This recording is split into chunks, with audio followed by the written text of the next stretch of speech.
¿no? Dice cálculo del refuerzo transversal.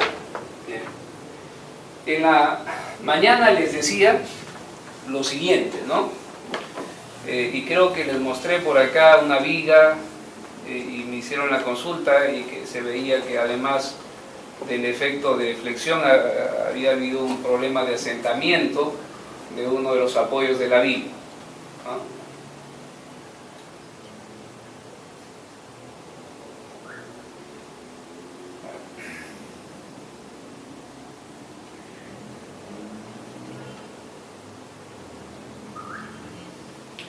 Esto es el entrepiso blando, ¿no? Miren, aquí ¿quién se articuló primero? Los extremos de las columnas. Es como si al final pusiese un plumoncito acá, luego otro plumón y encima de eso un cuaderno. La estructura es inestable. Eso es lo que ha sucedido, ¿no? Eso es piso blando. Ahí las vigas son más fuertes que las columnas. Y aquí, ¿cómo se ha podido mejorar esto?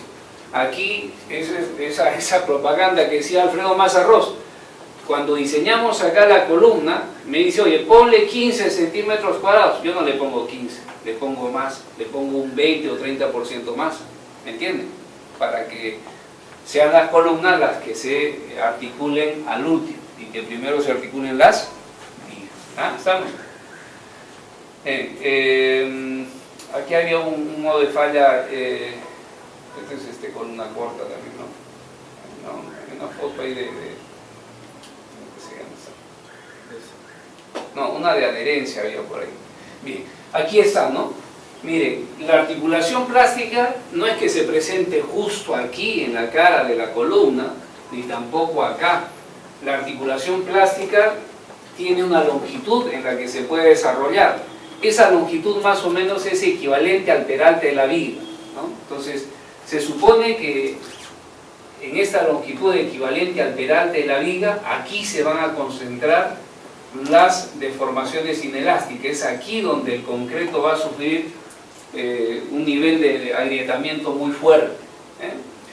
Pero los reglamentadores, a fin de condicionar un diseño un poco más conservador, lo que dicen muy bien, ¿sabes qué? Nosotros sabemos que la articulación plástica tiene esa longitud, pero para diseñar vamos a considerar una longitud mayor, ¿eh? Entonces dicen muy bien, los daños probablemente se concentren en una longitud equivalente a 2 veces el peralte de la viga. Es ahí donde los reglamentadores dicen se va a concentrar las deformaciones inelásticas. Aquí, en esta región, el concreto va a estar fisurado, así va a estar fisurado así, ¿no? Es decir, la viguita va a quedar pero en una condición de mírame y no me toques, ¿no? Así va a estar, ¿eh?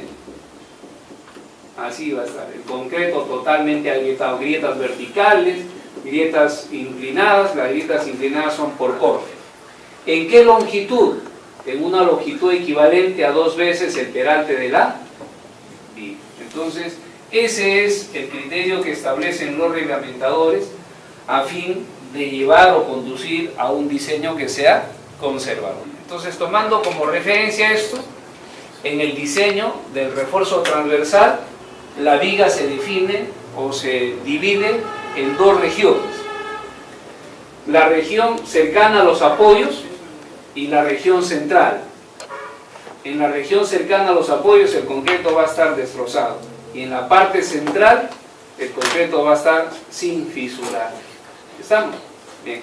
A esta se llama la longitud de confinamiento, y a esta región de acá se llama la longitud no confinada, ¿no? Porque ahí vamos a colocar poca cantidad de estridos. Es aquí donde hay que colocar gran cantidad de estridos, ¿eh? Entonces aquí se está haciendo eso, ¿no? Dice, de acuerdo al artículo 21531, se deben colocar estribos dentro de la zona de confinamiento en una longitud equivalente a 2 veces el peralte total de la viga, es decir, en 1,20 m, a partir de la cara de la columna. De aquí para acá 1,20 m y de aquí para acá 1,20 m. Bien, aquí, esto de acá, por favor, no lo vamos a tocar porque corresponde a lo que el ACI dice, ¿no? Y no vale mezclar el ACI con la norma técnica E060. Eso lo dejo ahí como ejemplo tal vez de aplicación de lo que dice el ACI, ¿no? Y en nuestra norma, a pesar de que no lo indica, se asume que en esta zona de acá el concreto está tan afectado que es incapaz de aportar resistencia al corte. Es decir, si ustedes recuerdan, la resistencia al cortante es proporcionada por el concreto más lo que proporcionan los estribos.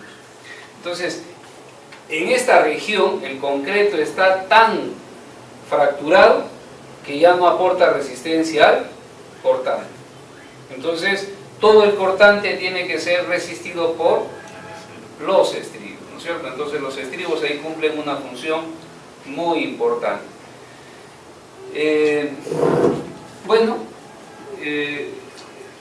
No es que lo diga explícitamente la norma técnica E060, pero se deduce del espíritu de la misma, ¿no? Decimos muy bien, pues los reglamentadores no dicen nada, así que más bien habría que tomar esta condición. Y en esta zona de acá sí, pues el concreto está sin fisurar, sin agrietar, entonces aquí el concreto y el estribo proporcionan resistencia al cortante. Bien, aquí hay que hacer algunas verificaciones preliminares, que ojalá ustedes se recuerden, porque esto lo hicimos en una de las sesiones, hicimos y revisamos cómo se hacía el diseño por corte. El cortante resistente que proporciona el concreto se llama FIBC y es igual a Φ 0.53 raíz de F'C B por D. Esa ecuación es aplicable a miembros que trabajan en flexión. Cuando hay compresión o tracción, la ecuación cambia. Bien, como se tiene todas las propiedades de la sección, el ancho y el peralte efectivo, cuestión de valorar FIBC y sale 20.27. ¿Bien? Estamos tomando aquí lo siguiente, ¿verdad? ¿Se acuerdan del envolvente? Bien, el envolvente tiene dos ramas, esta donde el cortante es positivo y esta donde el cortante es negativo. Como los valores no son muy diferentes, entonces conviene tomar aquella rama donde se obtienen los mayores cortantes, que sería la de acá. Entonces, con esta rama vamos a calcular la separación de los estribos de derecha hacia el centro, y esa misma separación se va a repetir de la izquierda hacia el centro. Si pasa con 35, de hecho que va a pasar con 33, ¿no es cierto? Ese es el razonamiento. Bien, había una condición en el diseño sísmico, en el diseño por cortante.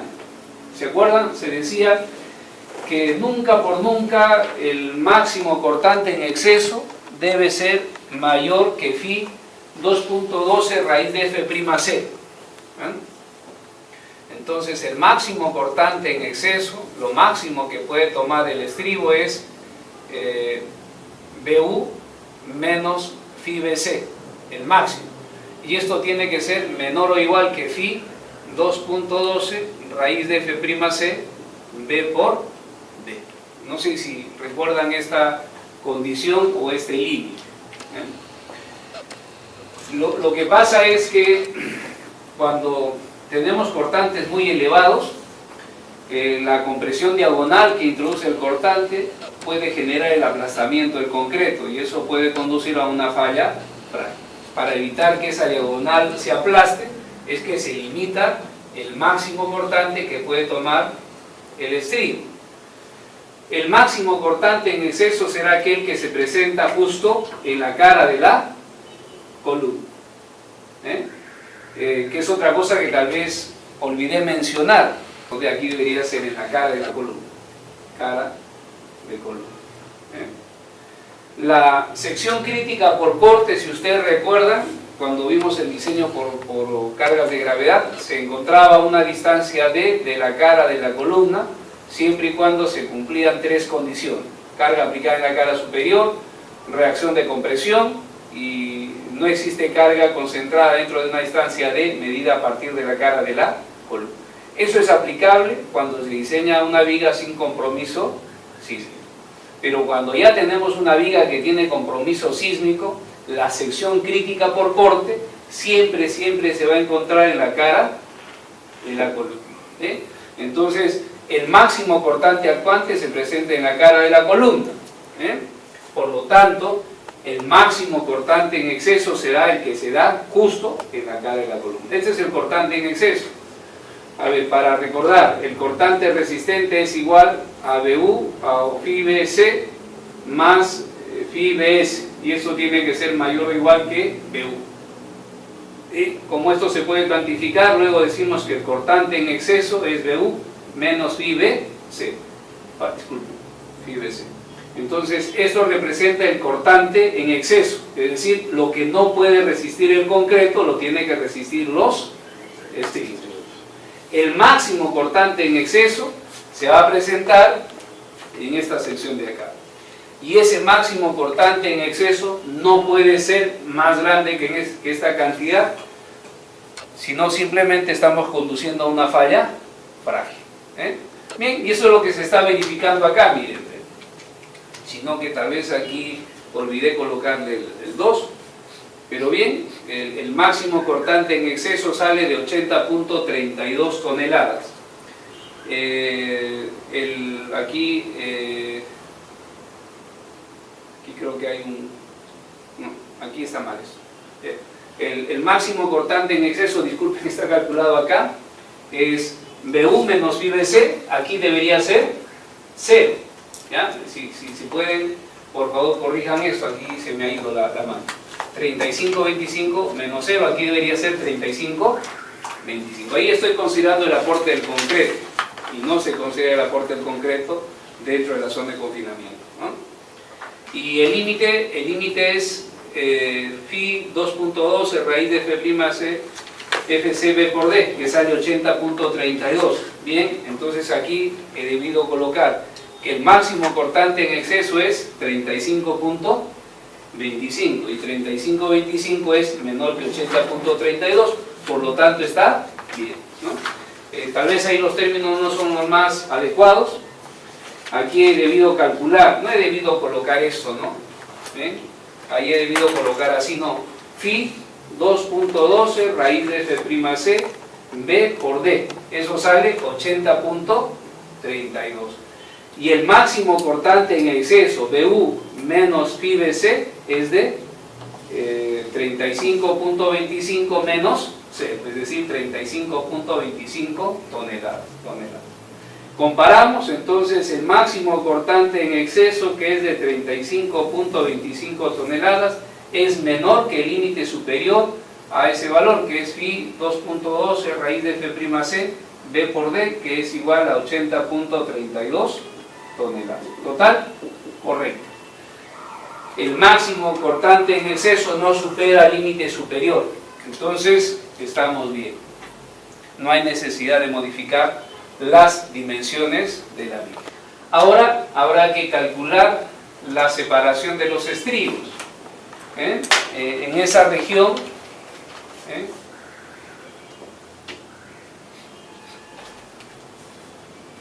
la separación de los estribos se podría calcular así, ¿no? ¿Se acuerdan? La separación era phi AV FY por D entre BU menos phi BC. Bien, con esa ecuación se calcula la separación de los estribos. Ahora, miren, esa es la separación de los estribos que se va a calcular en esta longitud de 1,20 metros. Calculo con esto y todo lo que me salga acá, con esa misma separación lo doy sobre el 1,20 metros, para evitar ahí mayor dificultad en el cálculo. El factor de resistencia aquí, ¿de cuánto es? En la norma técnica es 0,60, es 0.85. Y AV representa la sección transversal de las ramas que están disponibles para soportar el cortante. Y eso ya lo habíamos manejado. El cortante puede ser un cortante vertical. Si tengo cortante vertical, esta rama y esta rama trabajan en tracción, ¿no?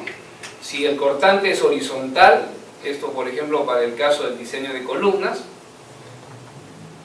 si el cortante está en esta dirección, las ramas que trabajan son estas, que son paralelas a la acción del corte, o a la línea de acción de la fuerza cortante, ¿sí? Bien. Pero aquí hay una complicación adicional. Esto se ha hecho al propósito, ¿no? Para revisar uno de los artículos de la norma técnica S060, el 21533, y que dice que en las zonas de confinamiento la distancia horizontal entre las ramas verticales del refuerzo transversal no debe exceder de 30 centímetros. Bien, entonces les decía que esto se había hecho al propósito, no les dije qué, lo que habíamos hecho al propósito era fijar el ancho de la viga en 50 centímetros y el peralte estaba en 60 centímetros. ¿Bien? Entonces miren, la distancia entre esta rama y la rama de acá, de hecho que va a ser de más de 30 centímetros. ¿Y cuál es la exigencia? Que la separación máxima no supere los 30 centímetros. Eso va a obligar a que nosotros coloquemos una rama adicional. Entonces, ¿para qué? Para que esto sea menos de 30. ¿Eh? Bien. Ahora, creo que ya de acuerdo a lo que hemos visto, la idea es que cuando tenemos mucho volumen de concreto, hay mucho volumen de concreto, el concreto esto se expande debido a los esfuerzos de compresión, entonces necesitamos mayor cantidad de estribos para confinar el concreto. Entonces, mayor cantidad de estribos en este caso es agregarle una grapa más. Entonces, es básicamente para mejorar la ductilidad en esa sección. Entonces aquí ya nos vemos forzados a usar 3 ramas y son ramas de 3/8 de pulgada, ¿no? Entonces sumo la sección transversal de estos 3 fierritos, 1, 2, 3, cada uno de ellos tiene una sección transversal de 0.70 y será 3 por 0.71 por FY, que es 4.2. El peralte efectivo es de 53.78 y esto se divide entre BU menos phi BC. ¿Se acuerdan? Esto va a ser igual a 0 porque en esa región el concreto no aporta resistencia. Entonces aquí estaremos hablando de 35.25. Nuevamente aquí he cometido un... bueno, aquí sí se ha colocado, ¿no? Aquí está considerando el aporte del concreto, sale 24 centímetros y si desprecio el aporte del concreto sale de 11.60. Entonces, a ver, en 1,20 m debo colocar un estribo cerrado más una grapa a cada ¿cuánto? A cada .11 metros, ¿no? El primer estribo a 5 centímetros, esas cosas ya como que se van conociendo, ¿eh? O ya se conocen. Este requerimiento de que, digamos, las ramas no estén separadas a más de 30 centímetros, solo aplica en la zona de confinamiento. Fuera de la zona de confinamiento no hay mayor daño en el concreto, por lo tanto ya se exceptúa este requerimiento dentro del diseño. Estamos, entonces miren, se simplifica un montón si despreciamos la resistencia al corte del concreto. Necesita aquí colocarse 3 ramas verticales de 3/8 y con una separación que no supere los 11 centímetros. Ahora el paso siguiente es calcular los estribos fuera de la zona de confinamiento. En esta región, de aquí hasta acá y de aquí hasta 1,20 m, vamos a colocar 3 ramas a cada 11. Ese es el requerimiento de resistencia. Igualito acá, de aquí hacia el centro, 3 ramas a cada 11 centímetros. Y a partir de aquí hacia el centro, ¿con qué separación debemos disponer los estribos? Entonces lo que se está haciendo ahora es calcular el cortante en esta sección. y con este cortante calculamos la separación de los estribos que va desde esta sección hacia el centro, que sería la situación más desfavorable. Aquí se está, digamos, definiendo la función para determinar el cortante, yendo de derecha a izquierda, y la función para el corte queda así, 35.25 más 1.51x al cuadrado. Valoramos cuando x es igual a 1,20, el cortante sale 33,08, aquí es 33,08. A partir de aquí hacia la izquierda debemos considerar el aporte de concreto, porque como mencionaba hace rato, en esa región ya el concreto está sano, sin fisurar, ¿no? Bien, el aporte del concreto es de 20.27, colocamos estribos para tomar el cortante en exceso, solo se está considerando 2 ramas y resulta que la separación es de 21.28. Sobre 1,20 m a cada 11, y en esta región hacia el centro, yendo de la izquierda al centro y desde la derecha al centro, a cada 22 o 21 centímetros. Ese es el requerimiento por resistencia. Ahora, ¿se acuerdan? Habían 2 requerimientos, uno por resistencia y el otro por confinamiento. Este es necesario para que el concreto tenga cierta capacidad de formación y permita que la sección pueda desarrollar una ductilidad que genere luego una ductilidad global de al menos igual a 4. Estribos por confinamiento existen unas reglas muy simples, ¿no? Son básicamente reglas geométricas. Y también en este caso la viga se divide en 2 regiones, la que debemos confinar y la otra que no necesita confinar. La que debemos confinar tiene una longitud igual a 2 veces la altura de la viga, que es la región donde el concreto va a sufrir daños, es la longitud de la articulación plástica entre comillas, ¿cierto? Y luego habría que calcular la cantidad de estribos fuera de la zona de confinamiento, ¿no? Dentro de la zona de confinamiento, de acuerdo a nuestra norma técnica 060, los estribos deben ir con una separación no mayor a de cuartos, 8 veces el diámetro de la barra longitudinal de mayor diámetro, o 24 veces el diámetro del estribo, pero que no supere los 30 centímetros. Aquí se está valorando 13,44, 20,32, 22,8 y 30. De estos el menor es 13. Bueno, aquí le he colocado 13 centímetros, no sé por qué se me ocurrió colocarle 12. No me acuerdo en realidad para qué le puse 12, ¿no? Bueno, aquí también hay un pequeño error, porque creo que esto lo estuve calculando con barras de 3/4. No hay barra de 3/4, aquí hay barra de 1 pulgada, esto hay que borrarlo, ¿verdad? Solo hay barras de 1 pulgada, no hay barra de 3/4.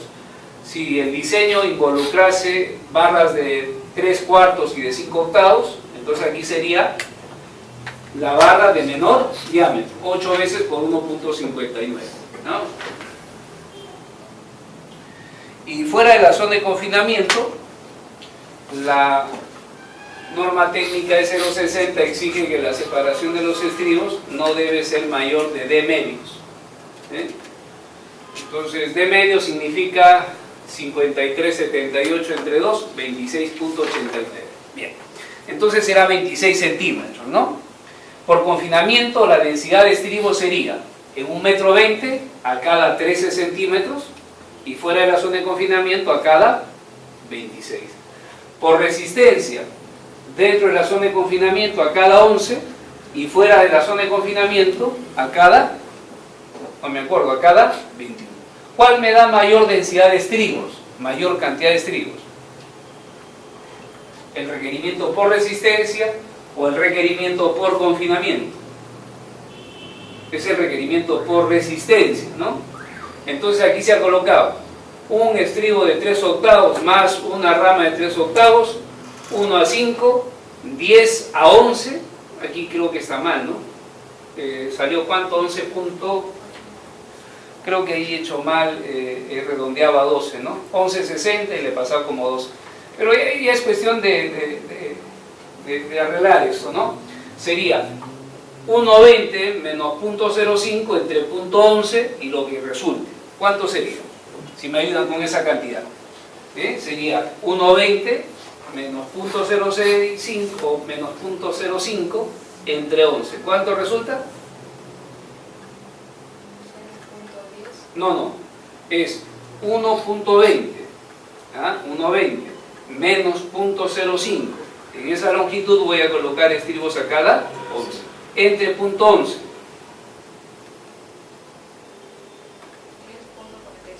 10.45. Entonces sería 1 a 5, 11 a cada 11 y el resto a 21. Pero no le he puesto 21, sino le he puesto a cada 20. Bueno, que está bien, pues, o sea, estoy colocando menos de lo que me pide, ¿no? Nos pide a cada 21 y yo lo estoy colocando a cada 20. Bien, entonces así quedaría nuestro diseño, ¿no? No se olviden, aquí es 11 a 11 y aquí también es 11 a 11. Y el resto aquí he debido colocar a cada 20. Bien. Entonces, ya hemos pasado por esto, que es la parte más crítica tal vez del diseño de una viga, y ahora viene el cálculo del cortado del refuerzo. ¿Ah? Y generalmente lo que se hace es solo cortar el refuerzo negativo. El refuerzo positivo es muy difícil de cortar con las exigencias sísmicas, es muy complicado, ¿ya? Porque siempre va a arrojar que pasemos el 100% del fierro de extremo a extremo. Si quieren, luego lo practican ya en función de lo poco que van entendiendo y van a ver que les va a salir pues que no se puede cortar el refuerzo positivo, ¿ya? Entonces, lo que hay que hacer es centrar nuestra atención en cortar el refuerzo negativo. Y miren, ¿se acuerdan que hace rato les dije? La viga debe diseñarse considerando estas combinaciones de carga, ¿sí? 1.25 de D más L más E y 0.90 de D más E. La combinación de carga que resulta más complicada para el cortado del refuerzo negativo es la de acá. Entonces, con esta combinación de carga vamos a cortar el refuerzo negativo. La ventaja que tenemos ahora es que nosotros ya hemos resuelto la viga, ¿no? Primero hemos resuelto gravedad, luego el sismo entrando de izquierda a derecha y luego derecha a izquierda. Ahora hay que combinar las cargas de gravedad con el sismo utilizando esta combinación de carga, ¿eh? Y lo que vamos a obtener son dos estados de carga. Primero cuando el sismo entra de izquierda a derecha y luego cuando el sismo entra de derecha a izquierda, ¿no? Entonces, bueno, no sé si he hecho esas dos condiciones, no lo he hecho, lamentablemente, ¿no? Pero sí se podría hacer, ¿no? Aquí solo estoy considerando el sismo entrando de izquierda a derecha. ¿Por qué? Porque probablemente debido a esa acción el diagrama de momentos me va a salir así, ¿ya? Esa es la forma del diagrama de momentos que corresponde al sismo entrando de izquierda a derecha. Y luego cuando el sismo entra de derecha, esto fue de izquierda a derecha, cuando entra de derecha a izquierda, ¿no? Izquierda a derecha, derecha a izquierda, el diagrama sale así. Esto es cuando el sismo entra en este sentido. Por lo tanto, la envolvente de momentos queda así. Este es el envolvente de momentos. Esta envolvente de momentos corresponde ya a la condición en que la viga está incursionando en el rango inelástico. Obviamente es totalmente diferente al diagrama de momentos que hemos obtenido en el rango elástico. Entonces aquí se puede ver cuáles son las secciones más esforzadas, es decir, las secciones más esforzadas siempre se encuentran en los extremos. En la parte central el momento es más pequeño. Entonces, ¿dónde debemos manejar los empalmes? Tanto el acero positivo como negativo, muy cerca a la región central. Entonces, como que en la mañana el ingeniero me preguntaba, me decía, pero ahí en la figura se ve que el empalme se va a hacer en la parte central y eso como que sale fuera del esquema de las cargas de gravedad, ¿no? Por cargas de gravedad, si ustedes recuerdan, la distribución de momentos es así, ¿no? Entonces, los máximos están en los apoyos y aquí justo al centro del tramo. Entonces, ¿cómo empalmar acá? Dice, si el momento ahí es máximo. Bueno, si pensamos en cargas de gravedad está bien, pero si ya vamos un poquito más allá, si consideramos el sismo, tenemos esto, pues, ¿no? Entonces, ¿con cuál de esos dos debo hacer el cortado del refuerzo? Obviamente con la de acá, ¿no? Que es la que resulta siendo la más complicada. Por eso les decía que es muy difícil cortar el refuerzo positivo, muy difícil, ¿no? No imposible, pero difícil. Muy bien, entonces miren, yo solo he considerado acá en el cálculo esta rama del envolvente. ¿Por qué? Porque pretendo calcular el corte del fierro en el apoyo, en el primer apoyo interior. Acá quiero cortar el fierro, ¿no? Se han combinado las cargas de gravedad y las introducidas por el sismo. Se está tomando a una distancia X y para esa distancia X se está calculando el cortante y el momento. Me interesa el momento y la variación del momento está según esta función, que es una ecuación cúbica, como ven, ¿no? Con la ayuda del AutoCAD he dibujado la envolvente de momentos, ¿sí? Solo la rama negativa, ¿sí? Viene así. Este es el diagrama de momentos, ¿eh?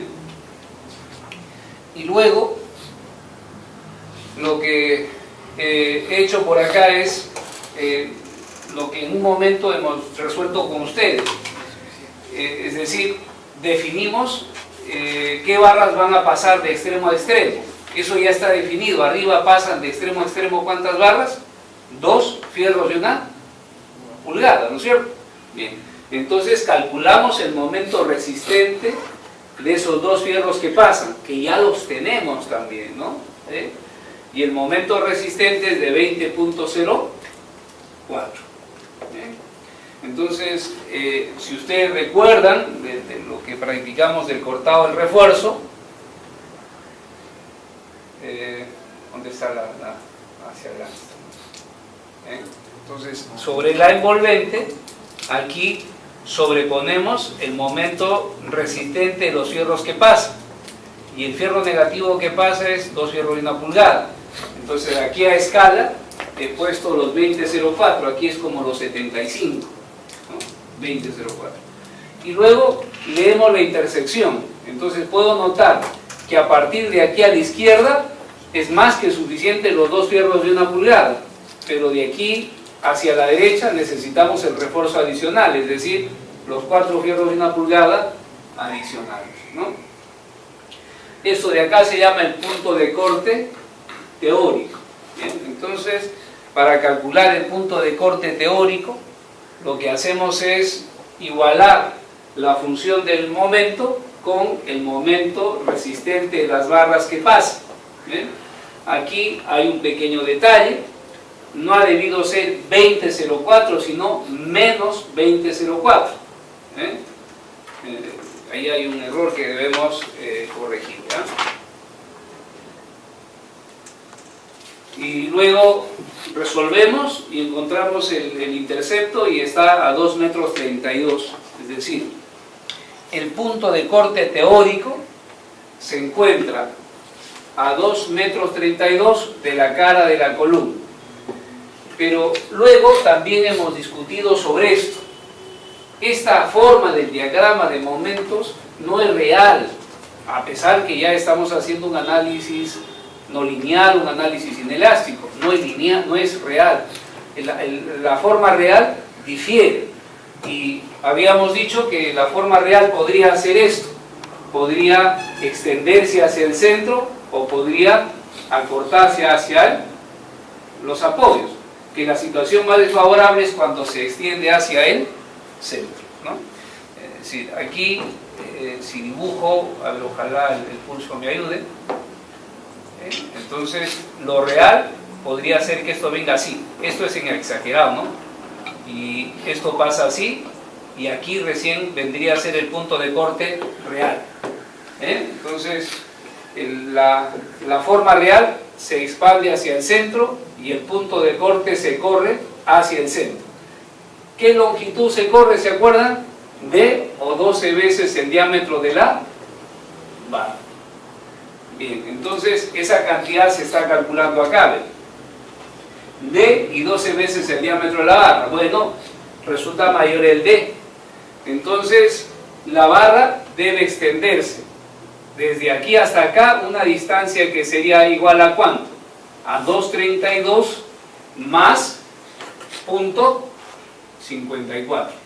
Y resulta que la longitud es de 285,78. Bien, entonces desde aquí hasta acá debe haber una longitud de 2,85 metros.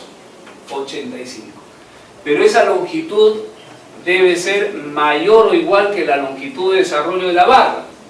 Entonces aquí hemos puesto entre paréntesis, se debe verificar con la longitud de desarrollo de la nota. Luego, aquí hay otra complicación adicional, miren, ¿no? Que tiene que ver con la factibilidad de cortar la barra en un determinado punto, ¿sí? Voy a descartar eso. Bien. Bien. Aquí se está calculando la longitud de desarrollo de acuerdo a la norma técnica S060 y lo que dice el ACI. Esto ya lo hemos revisado, el índice de refuerzo transversal, la ecuación esta con sus modificadores, sin T, si E, si S y lambda.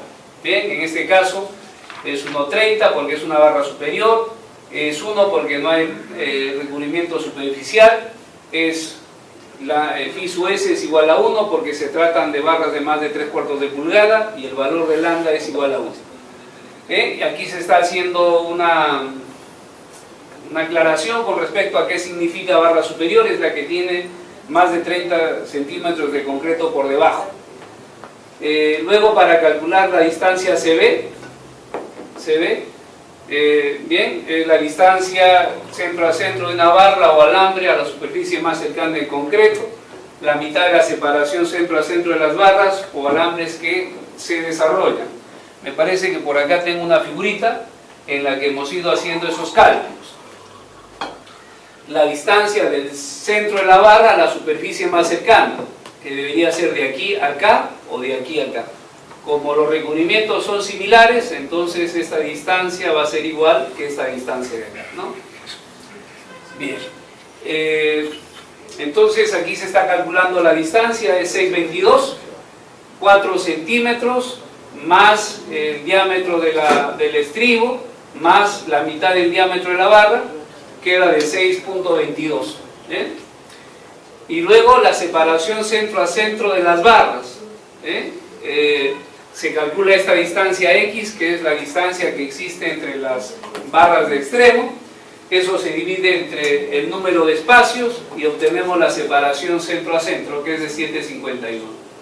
Entonces el valor de CB es el menor valor de estas dos cantidades, resulta 3,76.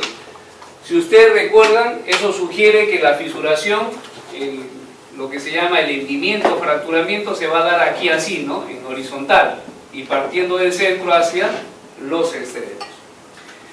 El índice de refuerzo transversal, si se sugiere que sea igual a 0 para hacer un diseño conservador, y luego habíamos dicho que la razón entre este numerador y el denominador tiene que ser menos que 2,5, porque si no se presenta la falla por desprendimiento de la barra, que es una falla frágil, ¿no? Entonces siempre esta razón debe tomarse menor que 2,5, nunca más de 2,5. Se calcula la longitud de desarrollo y sale de 1,60. Esto es,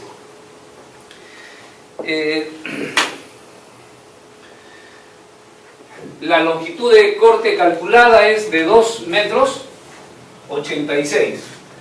La barra debe prolongarse desde la cara de la columna hacia el centro de la viga, una longitud de 2,86, y eso debe ser mayor o igual que la longitud de desarrollo de la barra, medida la misma desde la cara de la columna hasta el extremo de la barra. Entonces 2,86 resulta mayor que la longitud de desarrollo, por lo tanto nos quedamos con 2,86. ¿Bien? ¿Qué es lo que estamos considerando acá? Entonces dice, oye, mira, la longitud de desarrollo es tanto y simplemente la longitud de corte tiene que ser mayor o igual que la longitud de desarrollo. ¿Bien? Entonces dice, la longitud total de desarrollo para las 4 barras de 1 pulgada debe ser al menos de 2,86 a partir de la cara de la columna hacia el centro de la viga.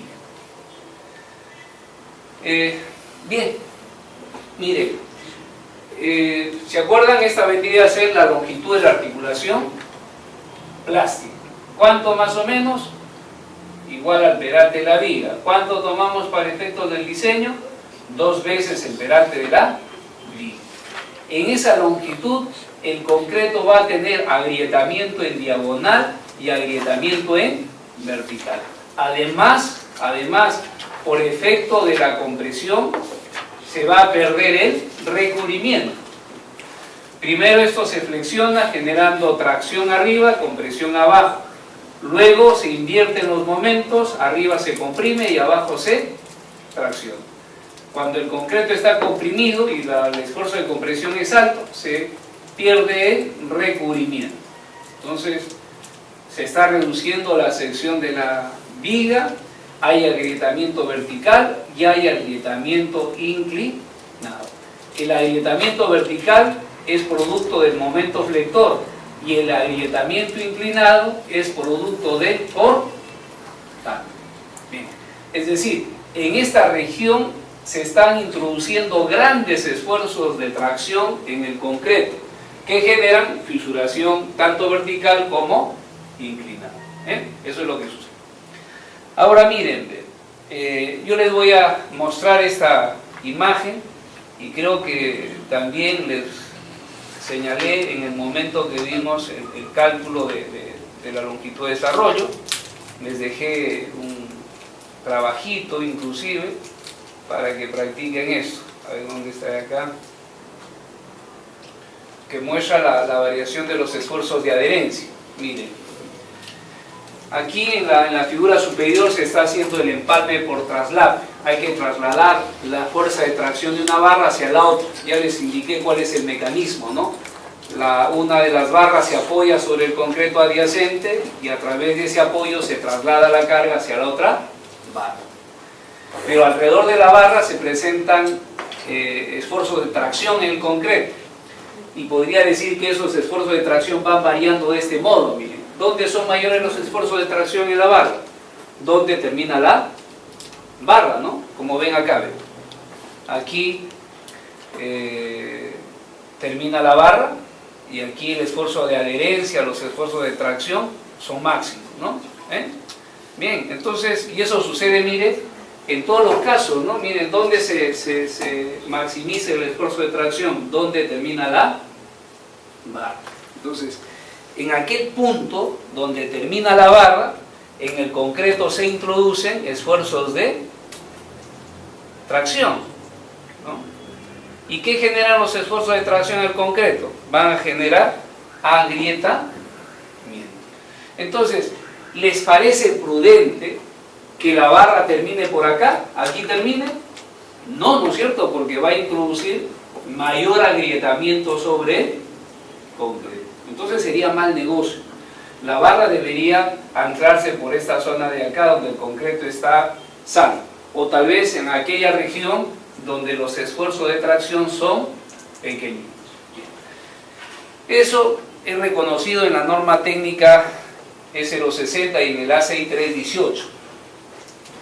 Dice, el refuerzo longitudinal no debe terminarse en una zona de tracción al menos que se cumpla la condición indicada en el artículo 12.10.5.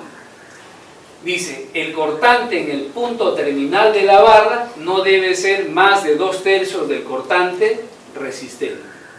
Bien, entonces, nosotros ¿a qué distancia vamos a terminar la barra? A 2,86 m de la cara del apoyo. Entonces aquí hay que verificar que el cortante resistente sea mayor o igual que los 2/3 del cortante actual. Si se satisface esa condición, puedo cortar la barra ahí. Si no se satisface esa condición, lo que tengo que hacer es extender más la barra. ¿Estamos? Entonces, eso es lo que se va a hacer ahora.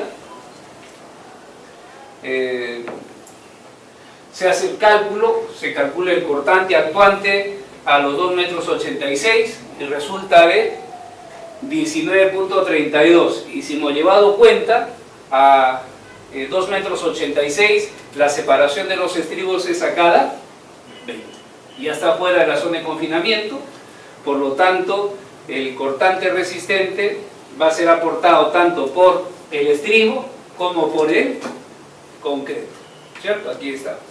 Lo que resiste el concreto más lo que resiste el estribo es de 33,90. ¿Cuánto es el cortante actuante? Es de 19,39.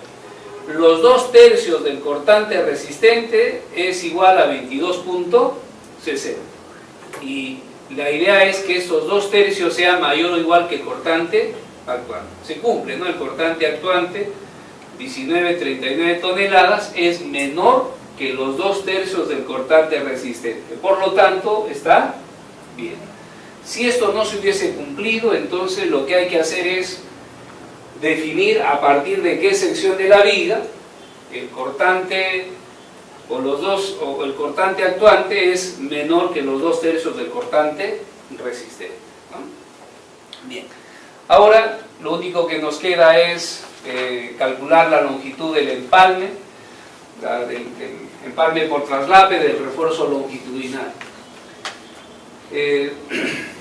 Bien. En nuestra norma dice que, digamos, dentro de la longitud del empalme por traslape hay que colocar estribos a cada 10, en toda la longitud, ¿ya? Eso a fin de controlar el agrietamiento que produce la adherencia dentro del concreto, ¿no? Bien, ahí está la longitud del empalme por traslape. Se debe clasificar, hay una clasificación ahí en nuestra norma técnica: empalme tipo clase A, clase B, y la longitud del empalme por traslape está en función de la longitud de desarrollo de la barra. Aquí se está calculando nuevamente la longitud de desarrollo de la barra, se va a calcular para el refuerzo positivo, se está calculando el valor de CB, que es la menor distancia, o que se debe tomar como el menor valor de la distancia del centro de la barra a la superficie más cercana, o la mitad de la separación centro a centro entre barras, ¿no? Entonces, se hace el cálculo y el valor de C sub B sale de 6,22. Se calcula el índice de refuerzo transversal, que resulta de 0,71. La razón de CB más KTR entre el diámetro de la barra debe ser de menos de 2,5, sale 2,73, por lo tanto tomamos 2,5. Se calcula la longitud de desarrollo y sale de 72,86. Y la longitud del empalme debe ser el mayor valor. Para empalmes tipo clase B, dice que debe ser un 30% mayor que la longitud de desarrollo. Entonces multiplicamos 1,3 por la longitud de desarrollo y sale 94,72, pero nunca menor a 30 centímetros. Obviamente 94 es el que va a controlar la longitud del empalme por traslape. Y luego, en nuestra norma dice que la separación máxima del estribo dentro de la longitud por traslape es el menor valor de D cuartos o 15. Hace rato hablé de 10 centímetros, esos 10 centímetros, disculpen, correspondió al ACI 318. Nuestra norma es un poquito más liberal con respecto al cálculo. Bien, entonces entre D cuartos y 15, tomamos el D cuartos, que es el menor, y dentro de toda la longitud del empalme por traslape debemos colocar estribos a cada 13 centímetros, ¿no? Que se está tomando ahí de 13,45 se está redondeando a 13 centímetros. Y así quedaría el detalle de ese tramo. Recuerden que aquí hay algunos errores, aquí debió ser 11, a punto 11 creo que quedó, ¿no? Sí. ¿Sí? Aquí quedó a cada 20, miren aquí en la zona central a cada 13. Para muchos tal vez va a ser un dolor de cabeza aceptar esto, que en empalme por traslape se puede hacer al centro, pero si es que se piensa desde el punto de vista del diseño sísmico, esa es la mejor zona, porque ahí los esfuerzos de tracción inducidos por la presión son menores. Si les genera ese problema, bueno, traten de mover un poquito hacia la izquierda o hacia la derecha de la zona central para que, digamos, queden dentro de lo que generalmente hacen los proyectistas en general, ¿no? Es decir, digamos que un proyecto así, obviamente, al que no conoce le va a generar un montón de preocupación, ¿no? Decir, oye, no, está mal, eso se va a ir abajo, ¿no? Pero les diré que no va a suceder. Yo he diseñado un montón de edificios y de grandes claros, o sea, y los he proyectado de este modo y funcionan de la misma maravilla, ¿sí? O sea, no van a tener mayor inconveniente. Bien. Faltaría calcular la longitud del cortado de la varilla de acá, ¿cómo se llama? El refuerzo o el bastón del apoyo discontinuo. Eso ya pues lo dejaremos para otra ocasión o para que ustedes vayan practicando. Bien, y ahí queda todo el diseño de vigas. Bueno, miren, he avanzado así sin necesidad probablemente de hacer mayores cálculos a fin de lograr cumplir con el tiempo. No sé, capaz lo que podríamos pensar como trabajo es que se pongan a calcular la longitud de este bastón, ¿no? Que eso les va a ayudar a revisar todo lo que hemos hecho. ¿Estamos? Entonces, lo dejo así como el trabajo de aquí a ¿cuántas semanas serán? Pues 2 semanas, ¿no? Sí. A 2 semanas, el participante, es decir, ustedes, deberían entregar el diseño detallado a mano, no hay necesidad de usar procesador de texto, de la longitud de este bastón, ¿no? Entonces, creo que la mejor ayuda sería la siguiente, ¿no? ¿Se acuerdan que les dije que yo solo he calculado una de las ramas del diagrama de momentos, cuando el sismo entró de izquierda a derecha? Entonces ahora ustedes tienen que considerar que el sismo entra de derecha a izquierda, y les va a salir la otra rama de momento negativo, les va a salir por acá así. Sobre esa rama sobreponen el momento resistente de las barras que pasan y comienzan a calcular los puntos de corte teórico. Luego desplazan el punto de corte teórico hacia el centro de la viga, una distancia de D, 12 veces el diámetro de la barra. Con eso luego lo comparan con la longitud de desarrollo y ven luego si que la barra se puede cortar acá. ¿Cuánto se puede cortar la barra acá? Cuando los 2/3 del cortante resistente de la barra resultan mayor o igual que el cortante actuante en esa sección. Es decir, el asunto está como que llevadero para que ustedes lo puedan hacer. Muy bien, entonces no sé si tienen alguna consulta o si no ya nos pasamos a retirar.